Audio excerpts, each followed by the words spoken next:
hardcore boxing fans out there, how are you doing? Big Porky here, the voice of hardcore boxing, and I hope you've subscribed as well, or I'll be coming to pay you a visit.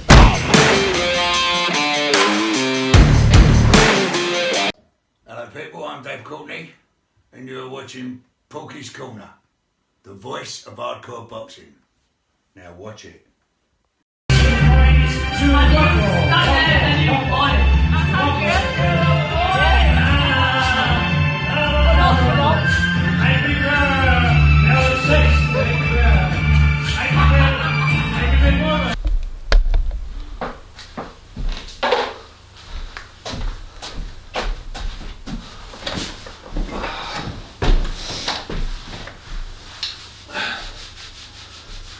Hello all you hardcores out there, how are you doing? Big P here, the voice of hardcore boxing.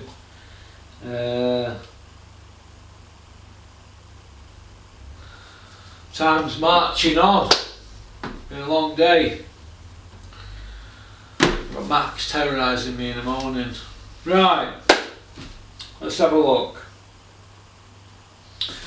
I did a video over there, I think it might have been on members area. I think I said where's Bricktop's undercard, because you know I've been very critical, very critical about about the Fury White situation. Well, I just don't think it happens, mate. I mean, when have we ever had a situation like this where one of the combatants is not willing to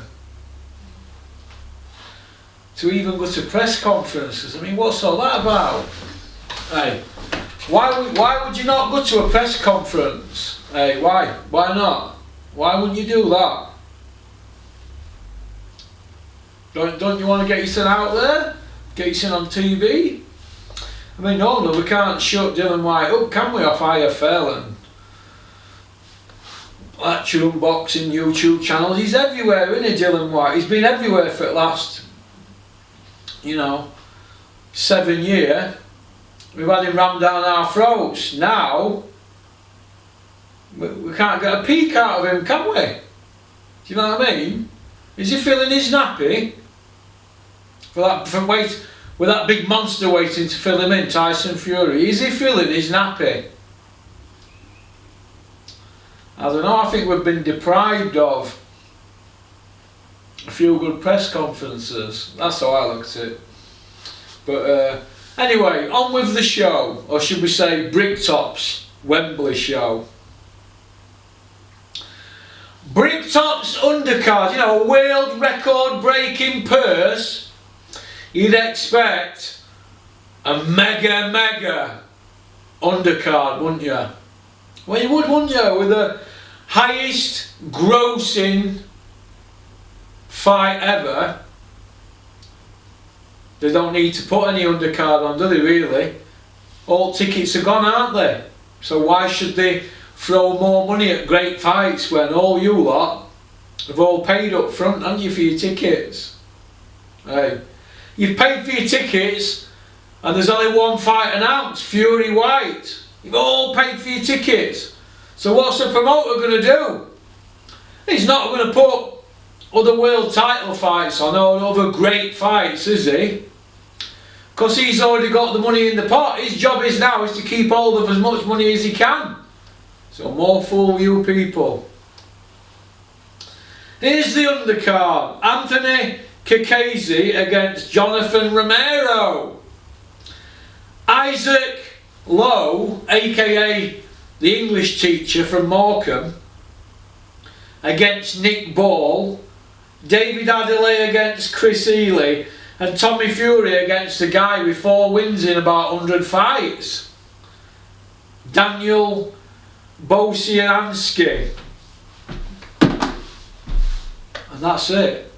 That's Bricktop's undercard. Beat me up, Bricktop! That's it. That's the undercard. Could put that undercard against Carl Froch, George Groves at Wembley. 8 year later, and then tell me that boxing's booming. Boxing's going on the slide. I'm just pointing out to you. Everybody's got a losing record on all these small hall shows. What's all that about? You wouldn't have got that years ago. Headline fights with losing records for British titles. Eh? And all the rest of the fighters on the show losing records, all the opponents losing. But yet more wins than home fighters. Because the cupboards are threadbare. Go look at undercard for Joshua Klitschko. 2017. Only going back 5 years. All that money to play with. That's your undercard. Frank Warren. That's got to be embarrassing, that, isn't it? Hey, that's got to be embarrassing. Huh? Isn't it? If that ain't embarrassing, I don't know what is. You'd have thought they'd have put something like Anthony Yard against Lyndon Arthur trilogy on, wouldn't you? Or Jose Burton against Anthony Yard. Catchweight, say, I don't know, 185 or something. Just to give Jose Burton a run out and get Anthony Yard fighting in front of a big crowd like that. Hey, except what they've done, they've tried to keep the money in-house. Which I can understand. I can understand. Say for instance, I'm putting a show on at Magna with Scott Brunt, yeah? 2,500 sell out. And Scott Brunt's going to fight Eddie Yates, the bin man, yeah? And it sells out in one day and we announce an undercard. We're not going to want to throw loads of money at a great undercard, are we, when the show's already sold and the money's already in. We're going to try and keep as much money as we can, aren't we? And that's all Bricktop's trying to do. But what about some bang for your buck? What about all them people that are paying 2 and 3 times the ticket price because they're having to get them off StubHub or Ticketmaster or any tout in general? People paying 3 times and 4 times with the price of what these tickets are. What about some bang for your buck? What about some value for your money? You're not going to get that, are you? Frank Warren was screaming blue murder about secondary market tickets. Screaming blue murder years ago. Screaming. They were having people ask questions in House of Commons. Frank Warren's words, it's all on IFL. He wrote all over his column in his newspaper, I think it was somewhere. Then he doing another column somewhere else. Screaming on their own platforms, talking behind the scenes, going around the houses. They were filming, everybody where I were. But now what have we got? Now he's been thrown a bone. He's in the same position Hearn were in. They're just as bad as each other, aren't they? And I've been Team Bricktop for a few months, but soon as the big cake come, they couldn't help themselves, could they? Well, they couldn't, could they? They couldn't help themselves. You've just seen it.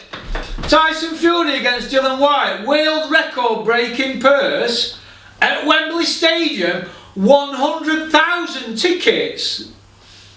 The greatest live event ever in the history of UK. That's music, sport or any event, anything.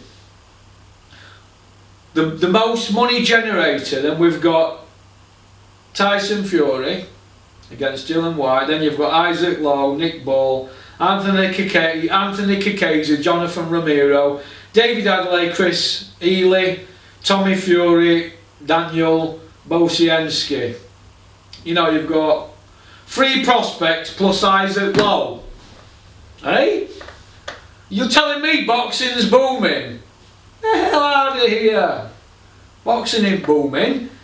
You've got promoters lining the pockets and the main event people lining the pockets. Fury 20 odd million, Dylan White 8 million, plus winner gets 4 million. What are the rest of them on? What's David Adelaide on? He'll not get 10,000. He won't be on £10,000 him. I'm telling you now, he'll not be on 10 grand. If he's on 10 grand, he's had a touch. he'll be lucky to scrape 10 grand. So they probably spent £60,000-70,000 maximum, and Tommy Fury will be on a good cut because his brother and his stepbrother are Tyson. I bet they've spent 60,000 quid, 60,000 maximum on that undercard, if that.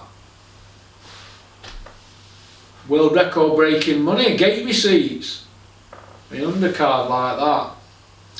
But what can you do when you've got all these people buying all these tickets straight away, or Ticketmaster and all that?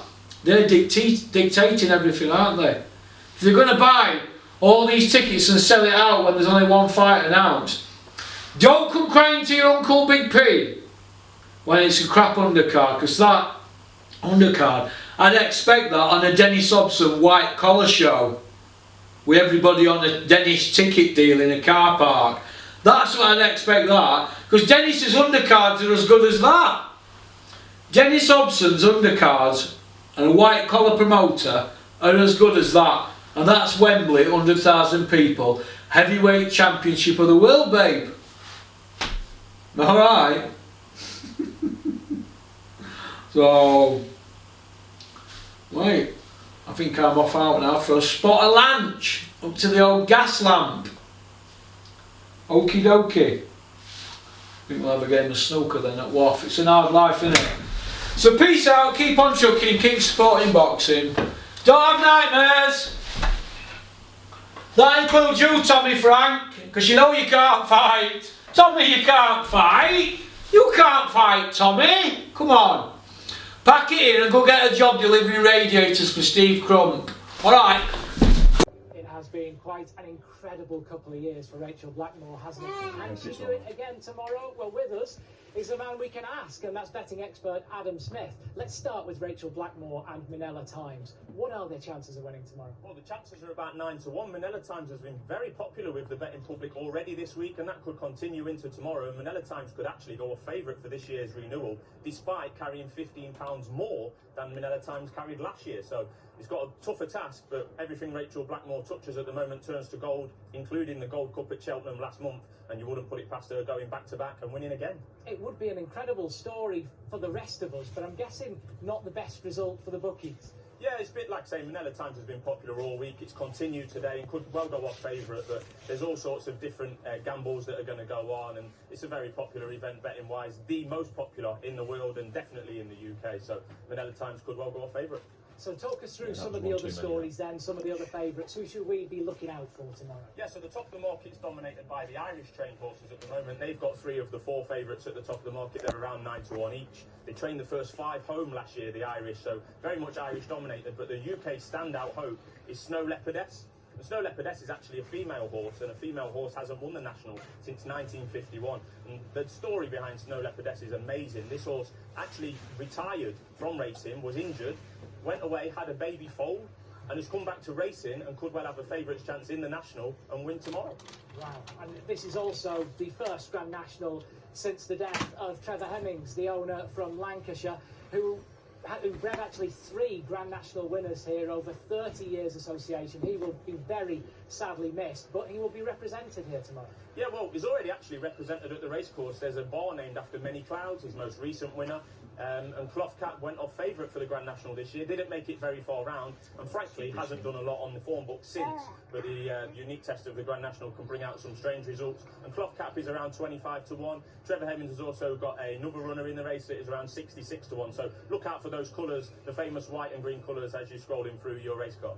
And just briefly, I know that the bookies can be cast as the panto villains because they take our money off us every year, but it must have been tough for some of these independent bookmakers not being able to come down here the last couple of years. What's it like for them this week? They must be buzzing. Well, it's been really good to have crowds back. Obviously at Cheltenham, the rail bookmakers were reporting record turnover and interest. The crowds have been buzzing, and that's continued over into Liverpool and at Aintree this week. The Tote have been reporting record turnover as well, so they're just happy to have the fans back, and there's some good results in the book, and there'll be some bad results in the book as well, and it could be Rachel Blackmore again.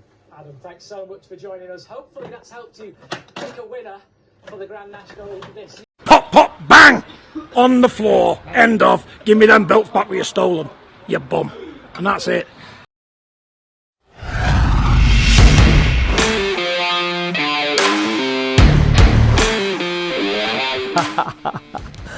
You liked that one, didn't you? Right, first of all, I just want to say thank you very much for liking and subscribing. It means a lot to me, because we're on this journey together, aren't we?